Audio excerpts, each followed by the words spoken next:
Welcome to Grad-post. I recently had the opportunity to sit down with Dr. Susan Fullerton of the Department of Chemical and Petroleum Engineering at the University of Pittsburgh, where she talked about her IGE, or Innovations in Graduate Education program. She also was gracious enough to tell me a little bit about her background and her career development. Listen carefully as she talks about how simple things like bubblegum can launch a career, and how coming from a blue-collar background can teach us important life skills like resilience. So, Susan, how did you get interested in science and engineering, and how did you end up as a faculty member at Pitt? Yeah, thanks for asking. It actually all started with bubblegum. In 10th grade, or maybe it was 11th grade, in high school, we had a gentleman come for career day from Hershey, and he said, I'm working on a team who's putting the different colored and flavored core into that core shell structure of a piece of bubble gum back in whatever this would have been, the late 90s. At the time, I thought, well, okay, I like science and math. I like chemistry. I need a job that's good paying, and I can, came from a blue collar family. It was like, you will go to college, you will get a job, and you will move out of our house. And I thought, well, he's a chemical engineer. I'll do this. And what I didn't realize at the time, of course, because I couldn't articulate it, is that what I was really interested in was viscoelastic materials. What I cared about, or what piqued my curiosity was polymers. And why, when you pull some polymers that they, snap back to their original shape, and why when you pull some do they deform and they don't. And those are the questions I didn't realize at the time that I found so intriguing. So I earned my chemical engineering degree at Penn State. And I had really no knowledge about graduate school, what it was. I certainly didn't know that you could get paid to earn a PhD. I had no one. I was first generation college student. I had no one in my family who could advise me on that. And so I was really stunned when this was explained to me, and then I was encouraged to try for grad school. And so I did, and I decided to go for a master's degree because I thought, oh, a PhD, that sounds, probably can't do that. There's quite a bit of imposter phenomena thinking there.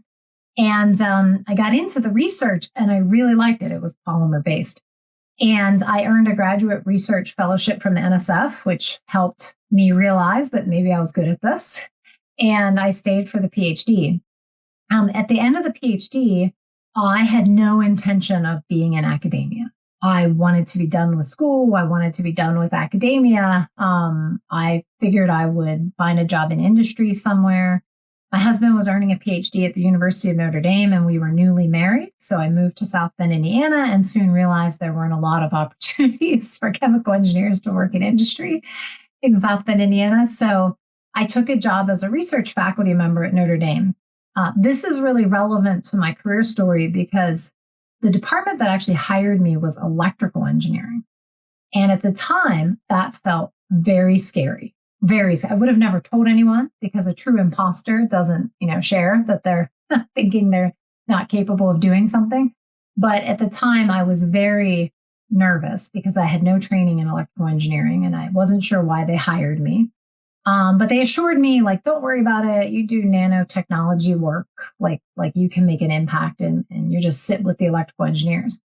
Well, the reason this is relevant to this story, and hopefully to your listeners, is that because I was willing to sit for 5 years really outside my comfort zone and learn from these electrical engineers, what I realized is that I had a bunch of things to offer them in terms of my knowledge of polymer science, in particular ion motion in polymers. And then they had taught me a ton about device physics, so semiconductors, for example. Wow, spending those years at the sort of interface of two disciplines was really transformative. And it was scary and it was uncomfortable, but it was a wonderful department, and I learned so much that really launched an academic career for me, because now I was, submitting grant proposals and getting them because I was working at this boundary of these two disciplines and had, fresh ideas to bring to bear. So I just encourage your listeners to, think about that when they're choosing sort of do I want to continue in the area I'm comfortable, or do I want to push outside my comfort zone and learn more? And it was so transformative.